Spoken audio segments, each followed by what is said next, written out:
As cidades, elas têm sido esquecidas ao longo da história pela igreja.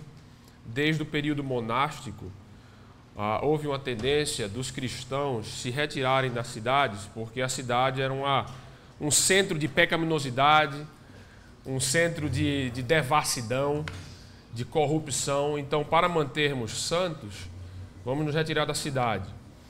A igreja brasileira também tem dado uma tônica forte, principalmente, eu não sei se ainda acontece isso, mas durante os períodos de carnaval, é um reflexo disso, que enquanto a cidade precisa mais do evangelho, os cristãos eles pegam e se retiram, né, para não se misturar ou contaminar-se com as impurezas da cidade.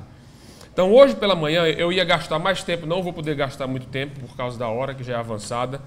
Existem mais 2 palestras que estarão vindo depois da minha, mas eu quero refletir com vocês da importância do ministério urbano, de plantar-se igrejas em cidades.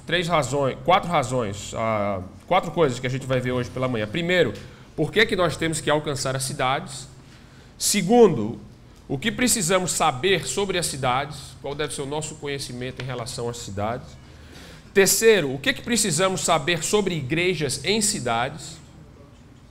E depois, por fim, como então alcançar cidades, como montar uma estratégia ministerial para alcançarmos as cidades. Eu estou usando aqui basicamente 3 recursos que me nortearam na preparação dessa palestra.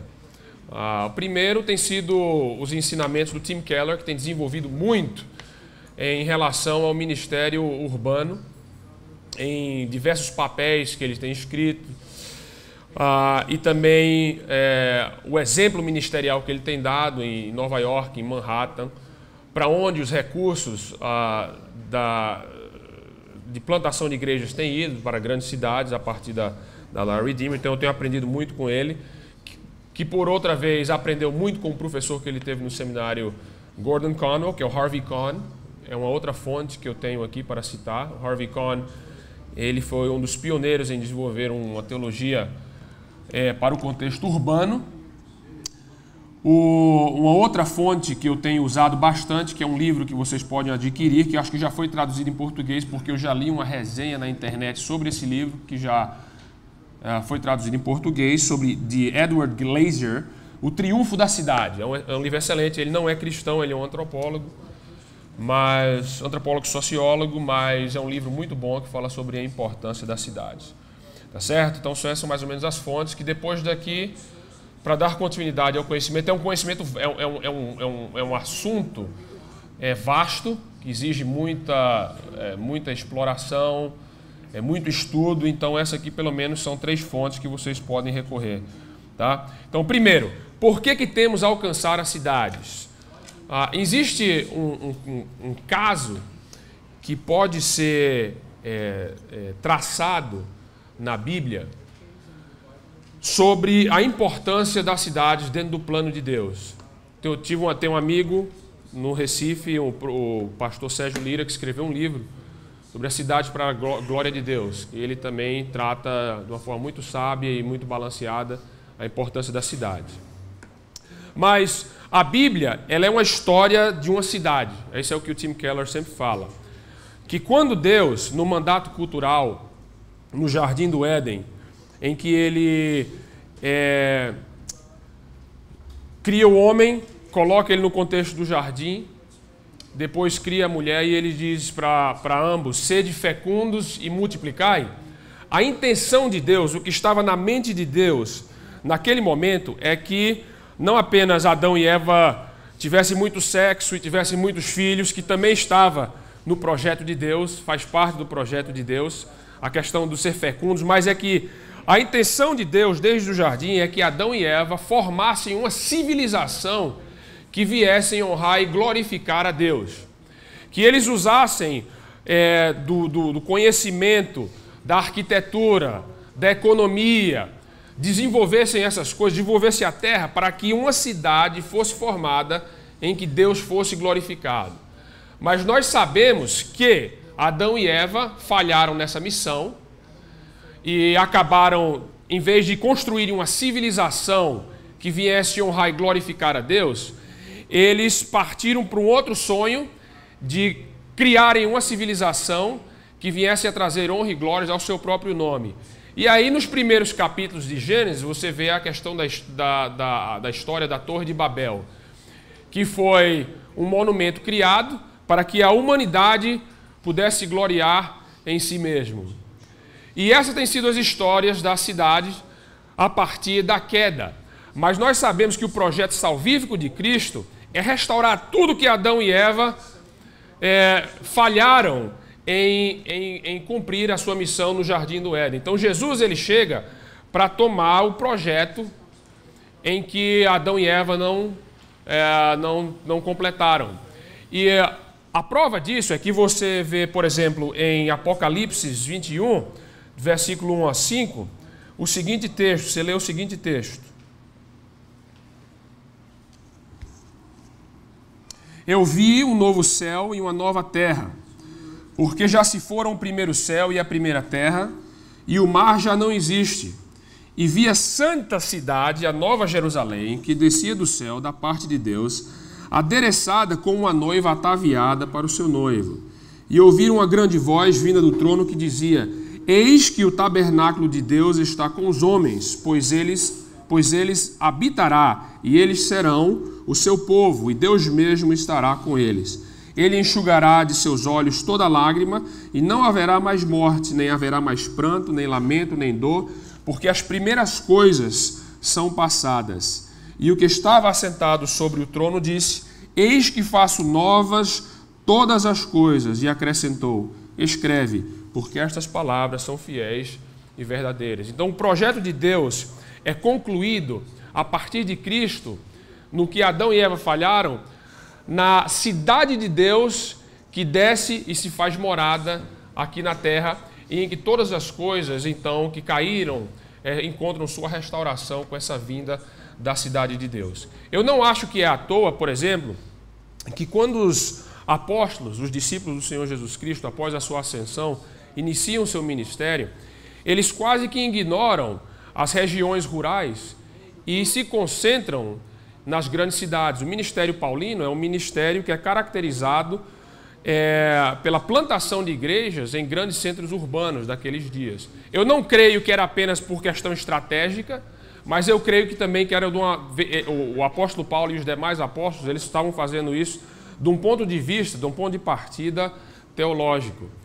E a gente sabe, por fontes históricas, por exemplo, tem um livro que foi escrito pelo um grande historiador e sociólogo, Rodney Stark, chamado o Ressurgimento do Cristianismo, seria a tradução talvez do título em inglês, em que ele fala que no ano 300, porque os cristãos se concentraram nas grandes cidades, no ano 300, 50% de Roma, que era a maior cidade daqueles dias, havia se tornado cristã, enquanto 90% das regiões rurais ainda eram pagãs. E o que aconteceu como consequência? A cidade influenciou as regiões rurais, ou as regiões rurais, que eram 90% ainda pagã, influenciou a cidade? O que aconteceu? Obviamente nós sabemos que a cidade, ela é, como o Tim Keller fala, um útero cultural. E por conta disso, porque ela é um útero cultural, ela influencia a cultura da região que sai disseminada pela cidade. Por isso que os meios de comunicação, por isso que as grandes instituições educacionais são estabelecidas, então, em cidades. Então, existe uma importância histórica da Bíblia, que Deus, ele queria que Adão e Eva construíssem uma cidade, eles falharam na missão. Cristo retoma o projeto que foi caído em Adão. Os apóstolos dão continuidade a implantar igrejas em cidades, e a gente sabe que na consumação dos tempos, a cidade de Deus vai ser morada entre nós. Mas além disso tudo, como eu falei, as cidades elas ditam como a vida deve ser vivida no mundo atual. O que acontece nas cidades, obviamente, vai passar para as regiões rurais.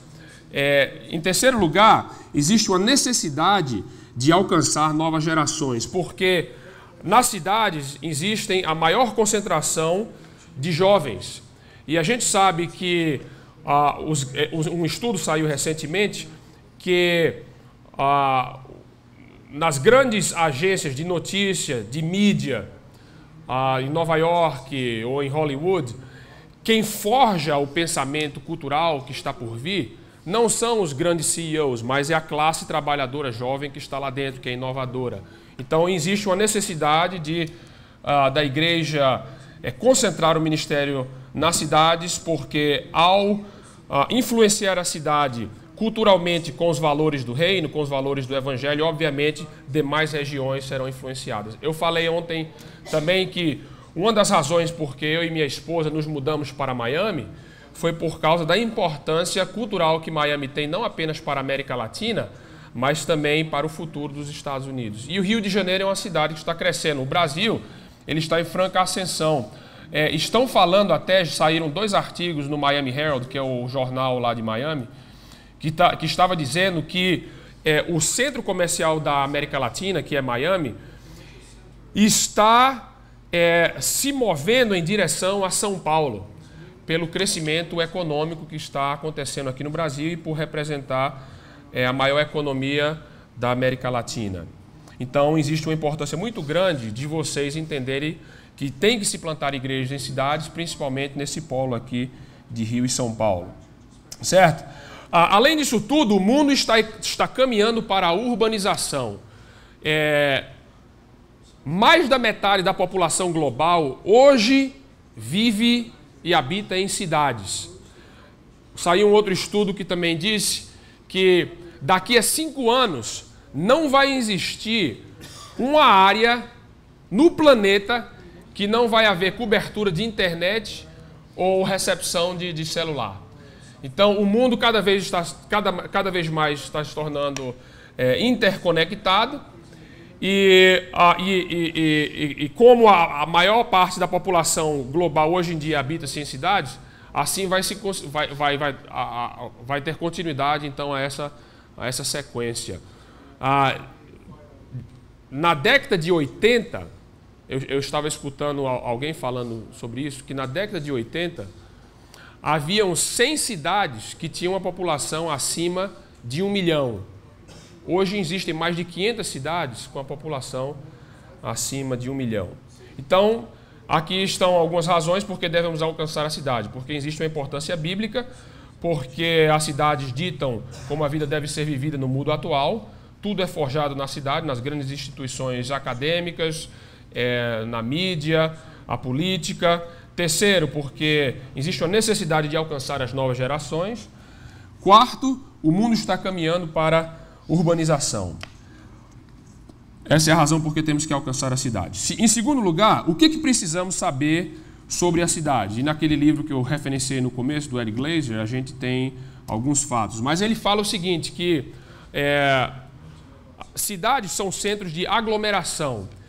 Vou passar bem rápido aqui. E por causa do fato que cidades são centros de aglomeração, o capital humano é elevado. Por quê? Porque quando você aglomera indivíduos, você aumenta o nível de inovação. Então, a força da cidade é o fato que você tem interação entre seres humanos e novas ideias sempre surgem dentro desse contexto de aglomeração. Ele faz um apanhado no livro em que ele mostra que, o fenômeno dos subúrbios americanos, que nos Estados Unidos, quando a sociedade olhou o perigo nas cidades e disseram, olha, a gente precisa de uma vida mais segura, mais confortável, então eles se mudaram e começaram a construir, se mudaram para fora da cidade e começaram a construir os subúrbios. Mas quando isso aconteceu, o nível de inovação, de novas ideias caíram. Por quê? Porque agora você mora a 100 metros de um vizinho, tem cerca separando, existe a casa, você dirige para o trabalho, você passa muito pouco tempo com pessoas. Do ponto contrário, na cidade você está em constante contato com outros seres humanos e a inovação ela é criada.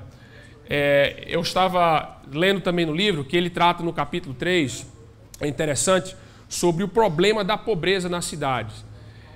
A gente normalmente acha que a pobreza é uma fraqueza da cidade. E ele tenta provar lá que a pobreza não é uma fraqueza da cidade, mas que a pobreza é uma fortaleza da cidade.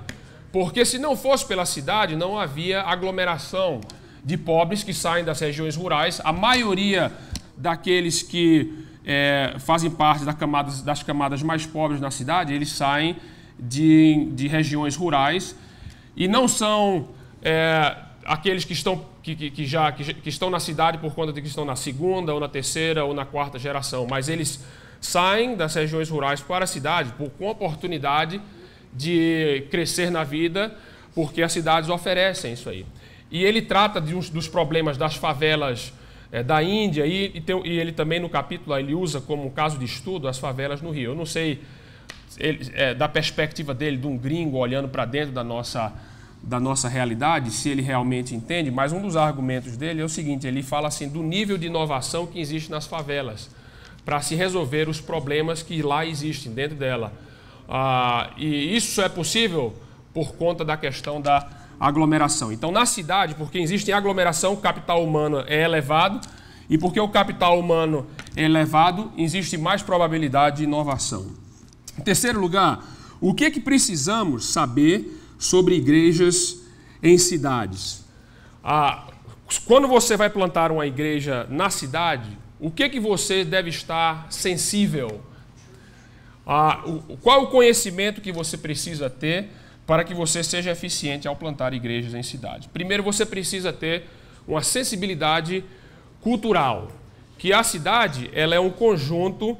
A maioria das grandes cidades mundiais elas são cosmopolitas, ou seja, tem gente do mundo todo, tem gente de todas as culturas, tem gente que entende o tempo de uma forma diferente, o uso do tempo de uma forma diferente. Então, Miami, por exemplo, a grande frustração dos anglo-saxões em Miami é porque os latinos também, obviamente como aqui no Brasil, sempre chegam atrasados e nunca respeitam o relógio, né? Então é um motivo de frustração para eles. A nossa igreja lá é interessante, dentro desse mesmo conceito.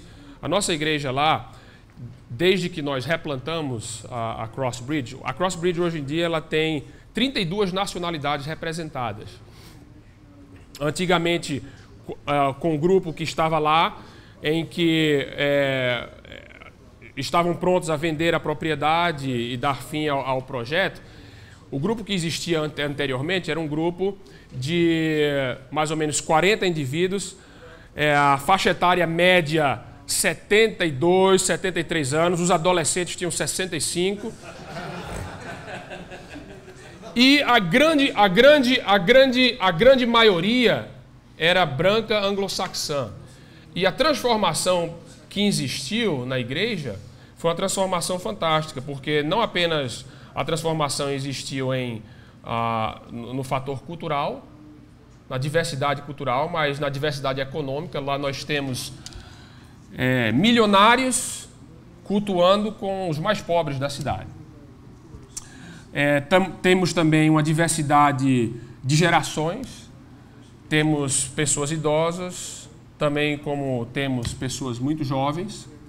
A faixa etária média é na faixa de 32 anos, mas quando você está ministrando num contexto desse, que hoje em dia reflete a cidade, anteriormente não refletia a cidade.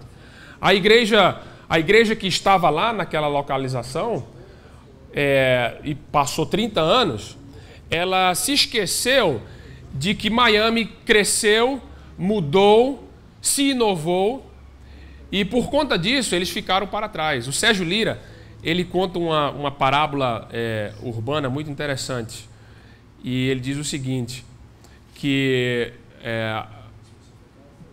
houveram algumas senhoras da igreja, da SAF, que juntaram dinheiro e disseram assim, vamos tirar umas férias juntas. Eu disse, tá bom, eram jovens na época, deixaram seus maridos, seus filhos, embarcaram no cruzeiro. E em meio à viagem, o navio naufragou. Mas elas foram resgatadas por um bote que estava presente no próprio navio. e acabaram se refugiando numa ilha deserta. E passaram 30 anos nessa ilha deserta, 30 anos. Até que um dia, um outro navio que por lá passava, as avistou e as acolheram e as resgataram e levaram novamente essas irmãs para suas cidades e para suas igrejas. E aí elas, ao chegarem na cidade, botaram elas dentro de um carro e aí elas, poxa, o que é isso aí, esse pessoal com um objeto no ouvido, falando sozinho, será que estão loucos, tal. Disse, não, isso aí é o celular. Isso aí é o celular. Aí saíram de lá e passaram na frente de uma vitrine de uma loja e tinha lá televisão, plasma. Disse, que é isso? Colorido, tal, não sei o quê. Que é isso? Isso é uma televisão, televisor, tecnologia fininha assim, então Aí no caminho, uma das pessoas que estava no carro disse assim, será que vai chover hoje à noite? Será que a gente precisa de pegar guarda-chuvas? Aí o cara no celular mesmo checou o tempo, né? Aí disse, não vai chover. Ela disse, você consegue checar isso aí? É mesmo? Como é que você faz? Isso aí, não, isso é pela internet. O que é internet? Aí começaram a conversar. Vixe, como o mundo mudou. Olha, tá uma coisa horrível. Gente andando para tudo que é lado, uma confusão. Aí chegaram na igreja, estava tudo a mesma coisa. Aí elas disseram, ainda bem que não mudou nada, estamos em casa. Então é isso. Nós temos que ter a noção da percepção cultural. A igreja, no meu contexto, se esqueceu das mudanças sociais. Miami, ela passou por uma mudança nos últimos 40 anos. Eu uso isso como um caso de estudo. Houveram 3 ondas de imigração em Miami. A primeira onda de imigração foram dos cubanos que eram de classe alta e que quando Fidel entrou no poder, eles foram perseguidos e caçados. Então eles entraram em aviões e se mudaram sem nada, só com a roupa do couro para Miami. Essa classe chegou lá nos Estados Unidos e trabalhou e desenvolveu a cidade. Hoje em dia, quem manda na cidade lá são cubanos, porque eles trabalharam duro, entraram na cidade, levaram a sério, trabalharam e hoje em dia eles são a força que gerencia a cidade lá de Miami. A segunda onda de imigração foi logo após o governo Kennedy, que o presidente americano olhou para Cuba e disse o seguinte, olha, você é um ditador, um opressor, você não deixa o seu povo sair. Aí o Fidel disse o seguinte, que eu achei genial, ele disse, tudo bem, eu vou deixar aqueles que quiserem sair, que não quiserem ficar mais em Cuba, irem para o seu país, para os Estados Unidos. Manda um navio. Então o presidente americano mandou um navio da Marinha e o Fidel Castro esvaziou as prisões, encheu os navios e mandou para Miami. Disse, pois então, toma aí. E isso foi no final da década de 70, início da década de 80. Quando isso aconteceu, a cidade de Miami ela foi tomada pelo redemoinho de crimes. E aí você tem filmes que saíram naquela época, o Miami Vice, e tantos outros programas que retratavam a violência da cidade, porque quem chegou lá, nessa segunda onda de imigração, foram apenas criminosos, certo? E a terceira onda de imigração, que ainda está em progresso, qualquer ditador que surge na América Latina, na América do Sul, queira seja Chávez ou outro boliviano, que começa a perseguir as camadas criativas e as camadas influenciais na sociedade de determinado país, o primeiro lugar que eles vão, então, é Miami. Então, Miami ainda está aberta para a terceira onda de imigração. Então, a cidade tem mudado bastante, ela é 70% latina hoje em dia.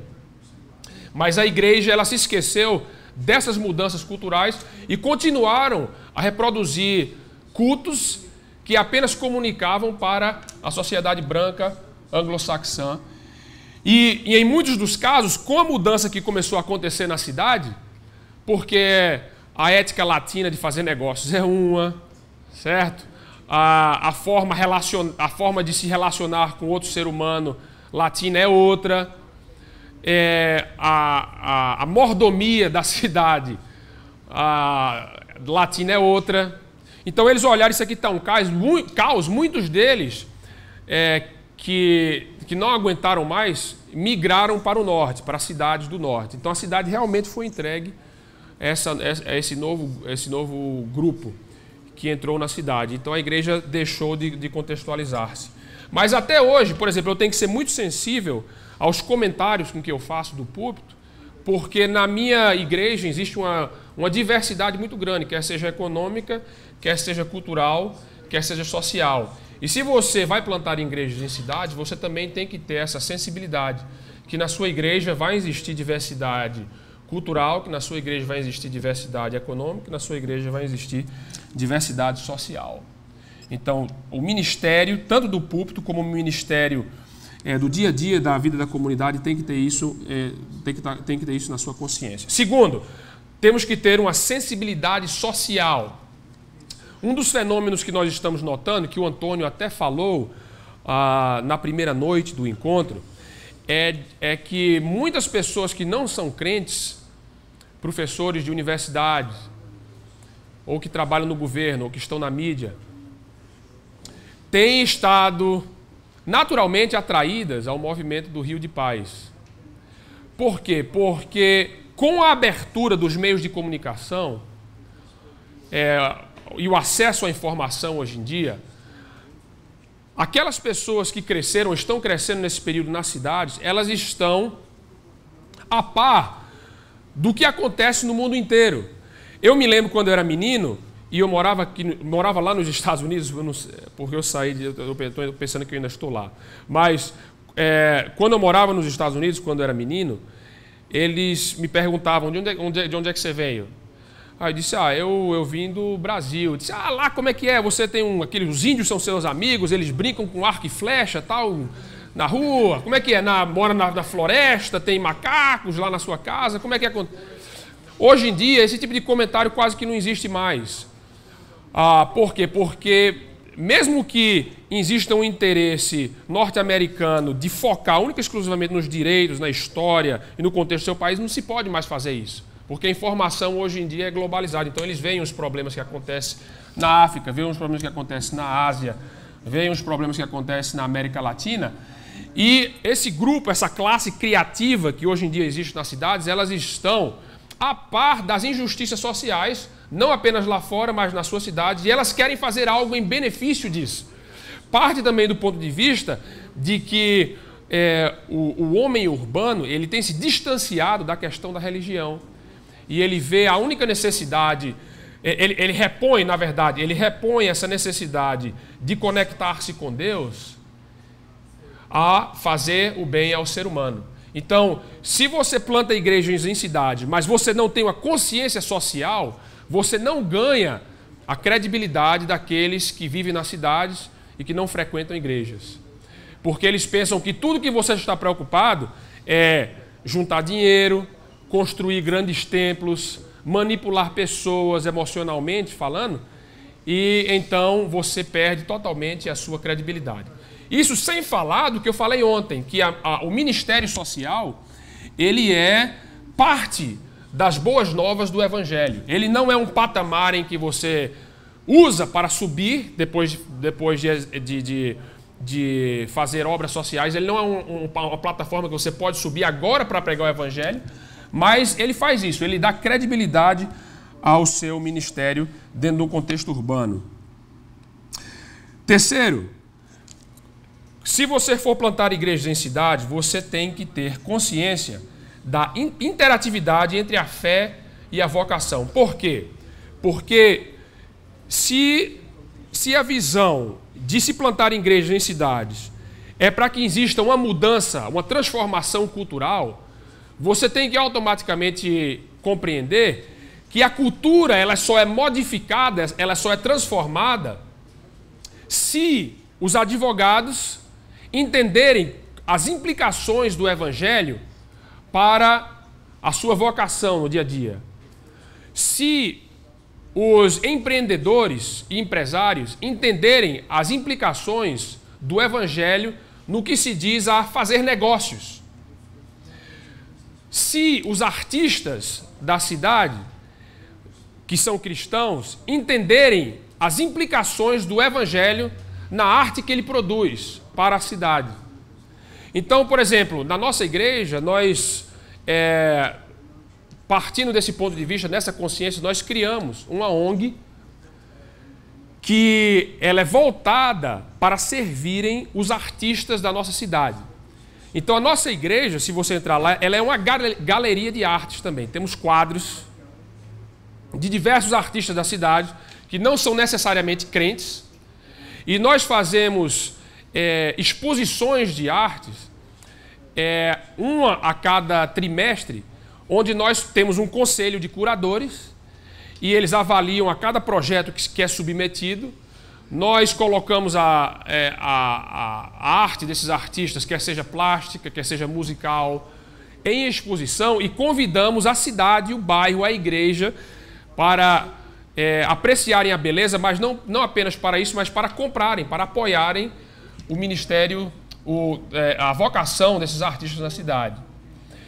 E o que tem acontecido é o seguinte, é que por conta do nosso serviço à comunidade artística da cidade, nós temos desenvolvido diálogos importantíssimos com eles a respeito do significado existencial da arte com que eles produzem. Então nós já começamos grupos de discussão durante a semana, onde artistas se juntam, e nós temos alguns líderes que facilitam o material, quer seja de um livro, quer seja de um texto, para que eles possam entender o propósito de Deus de uma forma mais abrangente no desenvolver da vocação deles. E para a gente, isso aí tem sido uma porta de entrada para começarmos a interagir com outros campos profissionais dentro da cidade. Por quê? Porque a arte, ela é mais fácil de você visibilizar essa interação entre fé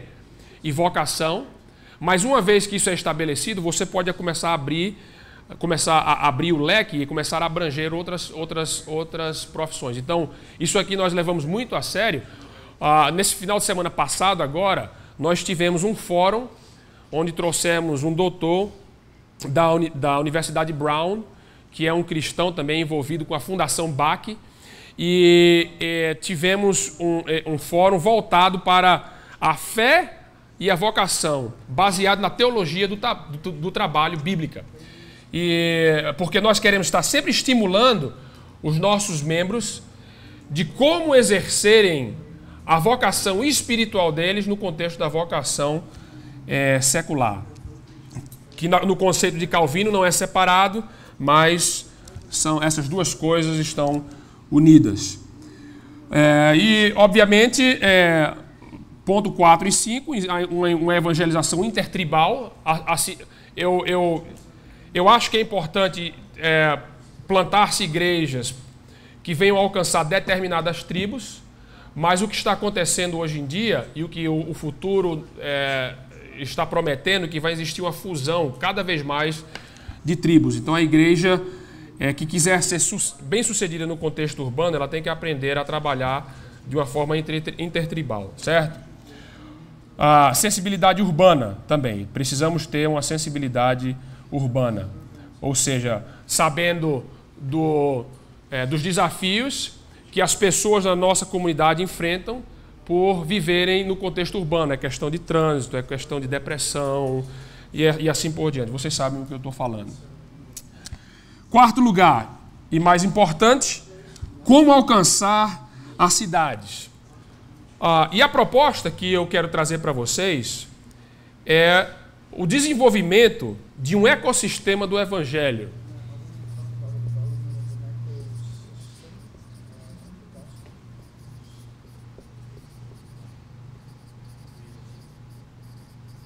Ecossistema do Evangelho. Na verdade, essa expressão foi uma expressão que o Tim Keller criou recentemente, e é uma ideia que ele está difundindo entre líderes de movimentos de plantação de igreja, hoje em dia nos Estados Unidos. E basicamente a ideia é o seguinte, que o que é um ecossistema? Um ecossistema é composto por elementos que se alimentam de entre si mesmos e criam um sistema balanceado por conta disso. Então, o conceito de elementos que se alimentam entre si, criando um sistema balanceado, ele é traduzido para o contexto de plantação de igrejas. Eu coloquei um gráfico aí, tem um gráfico aí no meu esboço, mas eu estive pensando mais sobre ele e pode apagar esse aí, eu vou fazer um outro que é mais simples para vocês entenderem, tá certo? Esse aqui está muito complexo. A gente vai fazer um mais simples aqui, tá certo? Então, no centro desse ecossistema está o Evangelho, certo?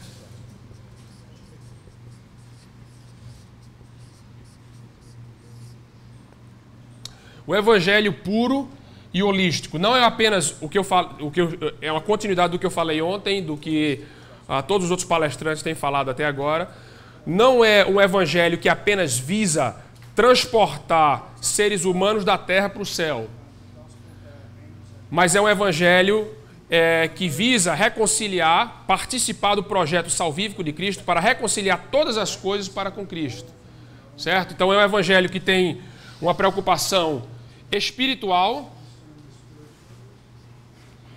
Então aqui. É um Evangelho que tem uma preocupação social e é um Evangelho que tem uma preocupação cultural, certo? Que se as cidades do nosso mundo forem ser transformadas pelo Evangelho, não vai ser apenas com plantação de igrejas e evangelismo, não vai ser apenas por abordar os problemas exclusivamente sociais, e não vai ser apenas por modificar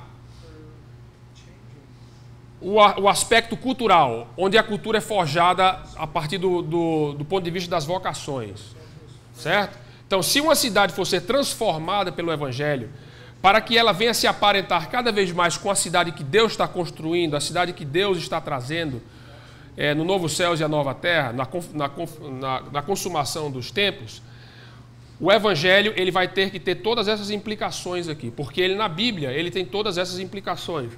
O ministério de Jesus é um ministério de pregação do Evangelho, é um ministério de cura aos doentes, não é? E ele também é um ministério de libertação de vidas, que por conta da libertação que eles encontram, eles voltam para suas regiões e proclamam então o Evangelho. Existem vários exemplos nos Evangelhos que retratam disso. É o endemoniado Geraseno e assim por diante, outros. Tá certo? Então, temos que ter essa consciência holística do Evangelho. Essa é a primeira coisa. Isso aqui tem que ser desenvolvido por intermédio de líderes. Líderes nas cidades têm que desenvolver de uma forma muito profunda essa visão holística do Evangelho e disseminar ela nas suas igrejas. Então, a esperança, talvez, dessa conferência é que vocês vão sair daqui, vão entrar nas suas igrejas e vocês vão difundir uma mensagem profunda do Evangelho que tem implicações para todo o aspecto da vida na cidade. Quando isso começa a acontecer, com a consciência do Evangelho começa a ser desenvolvida, você começa a formar um outro ciclo. Que aqui você pode colocar como movimentos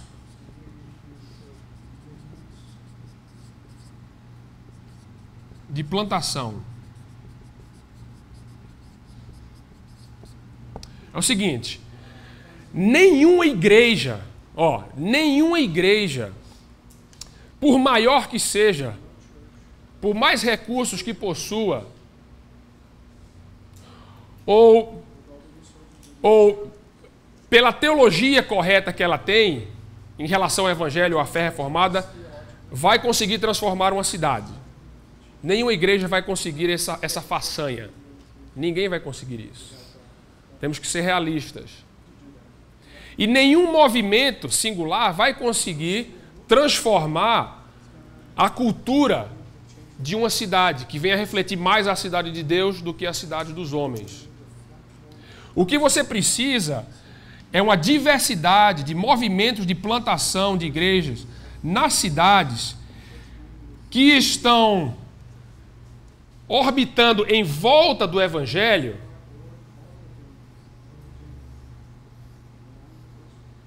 que estejam investindo recursos, tempo e treinamento para que novas igrejas possam nascer.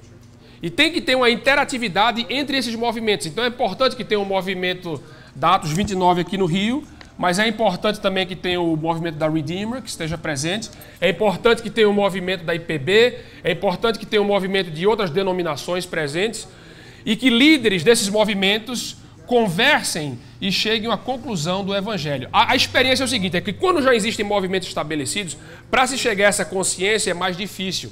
Então isso aqui às vezes acontece da forma mais fácil entre líderes jovens que estão nas cidades e que começam a meditar e na realidade, na profundidade do Evangelho. Mas além disso tudo, dessas duas coisas, é importante, não pode parar aqui,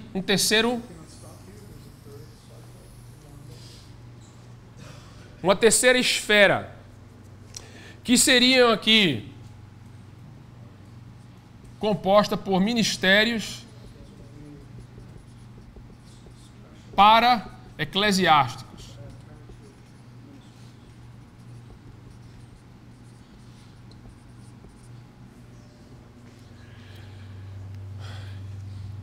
Em algumas áreas que eu vou colocar aqui. Primeiro, na área de educação.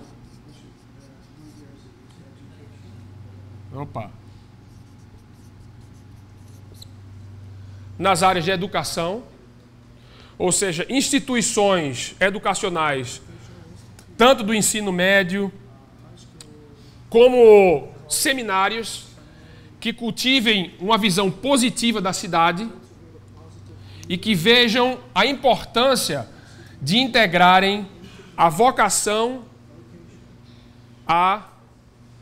o Evangelho, a realidade do Evangelho na cidade. Devem existir ministérios estudantis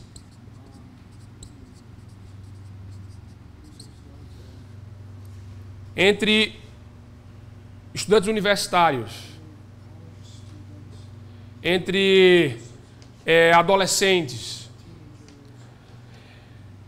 E quando eu falo isso aqui, o que deve acontecer é que esses diversos movimentos e diversas igrejas que estão sendo parceiras nessa visão do Evangelho, que sejam parceiras aqui também. Na nossa igreja, nós temos tido uma sinergia muito boa com a Cruzada Estudantil, que foi fundada pelo Bill Bright. E foi uma coisa que Deus basicamente orquestrou quando eu cheguei em Miami. Porque parte daquele grupo núcleo, uma das pessoas que lá estavam, era o diretor regional da Cruzada Estudantil. Ele fazia parte daquela igreja e ele é responsável por supervisionar os 3 condados. O condado de Dade, que existe em Miami, o condado de Broward, que existe em Fort Lauderdale, e o condado de West Palm Beach. Ele supervisiona todos os ministérios a nível de campos universitários nesses três condados.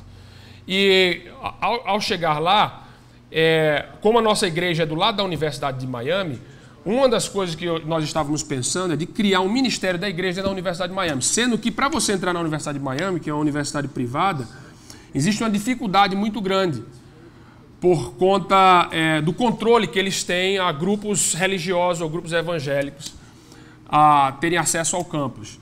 Mas a Cruzada Estudantil já tinha um acesso.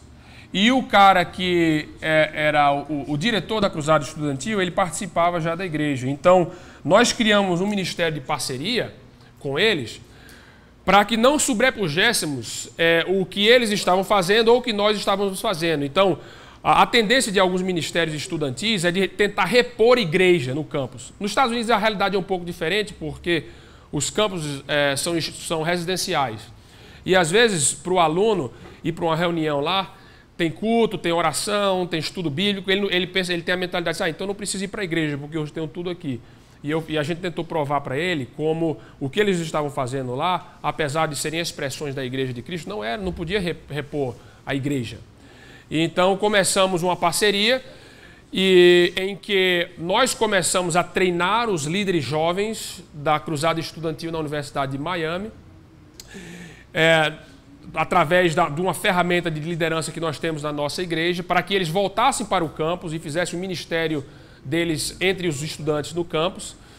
Começamos também a nos dispormos a darmos palestras, a dirigirmos louvor no campus. Então, eu hoje em dia vou constantemente à Universidade de Miami, como a Universidade Internacional da Flórida, e dou palestra lá sobre sexualidade, sobre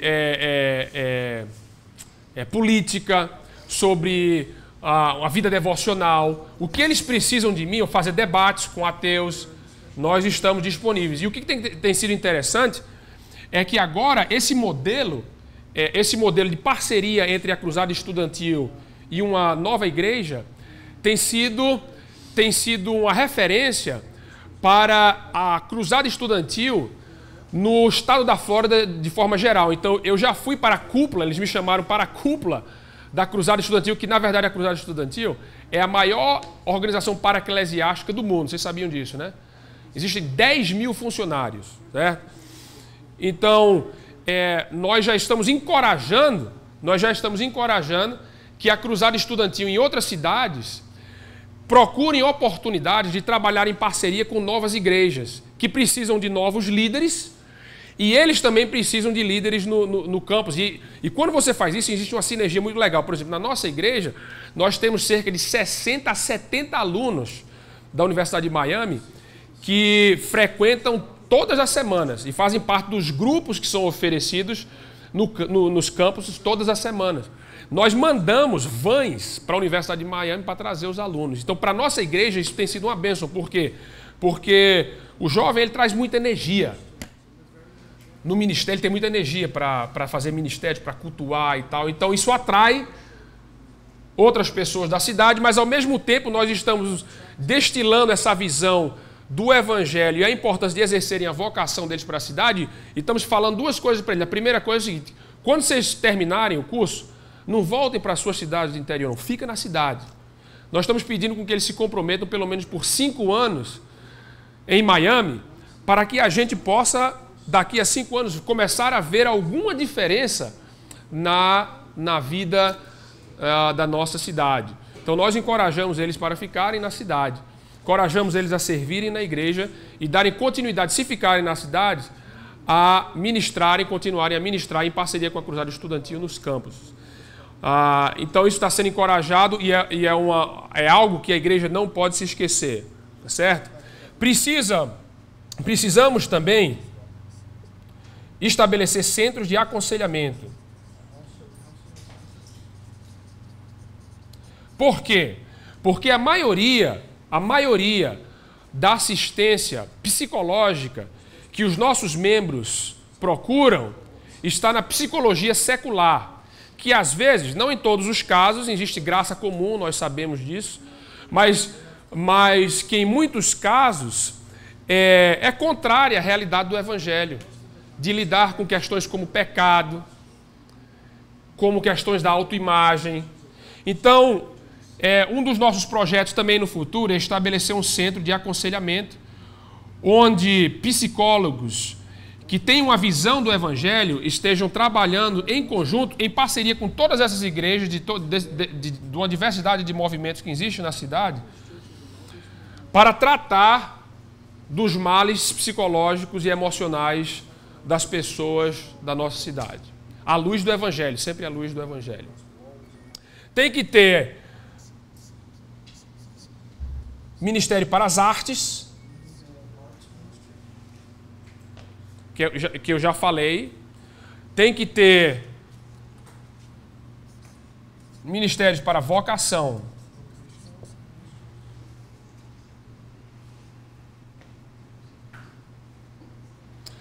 Tem que ter ministérios para os esportes, atletas.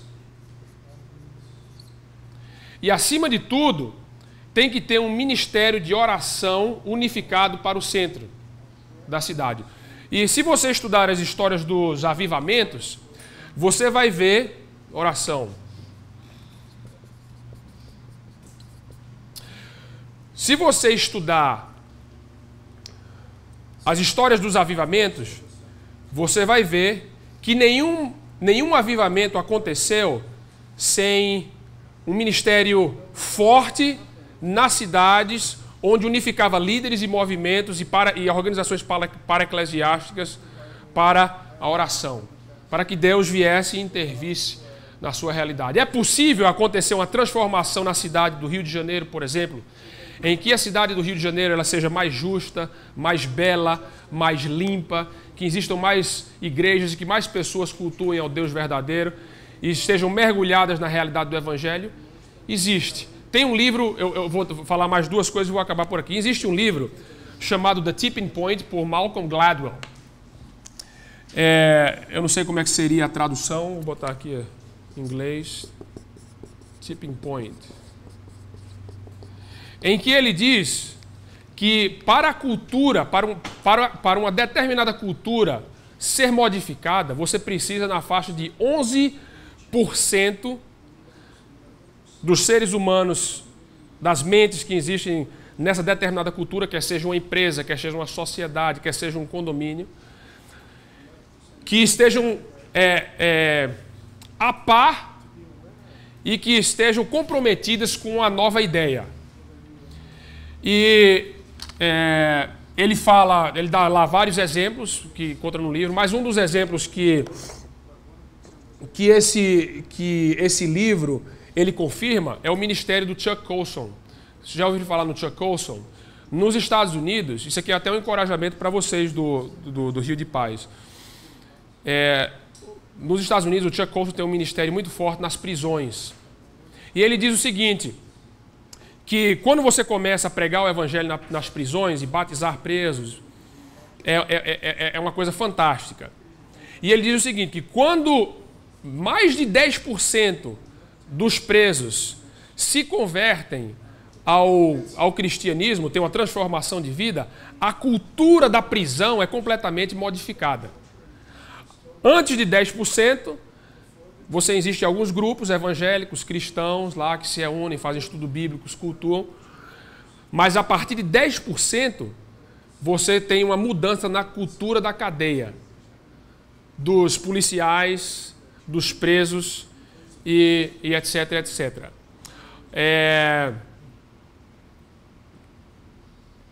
Então, um outro exemplo que eu estava tentando me lembrar do outro exemplo é a comunidade gay de Nova York. A comunidade gay de Nova York representa 15% da população de Manhattan. E por conta disso, eles mudam a cultura da cidade. As leis, aqui no Brasil está crescendo também, né, porque as leis estão mudando. Eles modificam as leis, eles têm uma voz na arquitetura da cidade, eles têm uma voz no desenvolvimento dos bairros, eles têm uma voz em tudo, porque eles representam um movimento significativo dentro da cidade. Então, a partir do momento que a taxa de novos convertidos ela cresce mais do que a taxa da população, você vai começar a encontrar uma mudança cultural do evangelho espiritual e social nas nossas cidades. Agora, por fim, isso aqui é apenas um sistema, um plano, uma estratégia.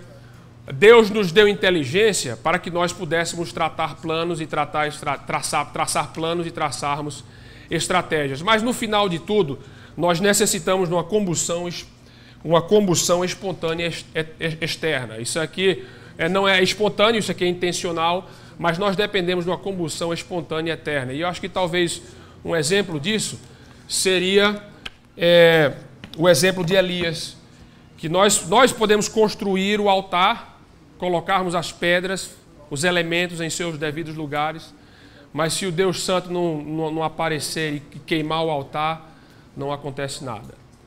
Por isso que é importante a nossa consciência, o nosso planejamento, mas também a nossa oração, que o Deus Santo, que ama as cidades e ama as pessoas nas cidades, possa intervir e dar gás ao movimento do Evangelho forte nas nossas cidades.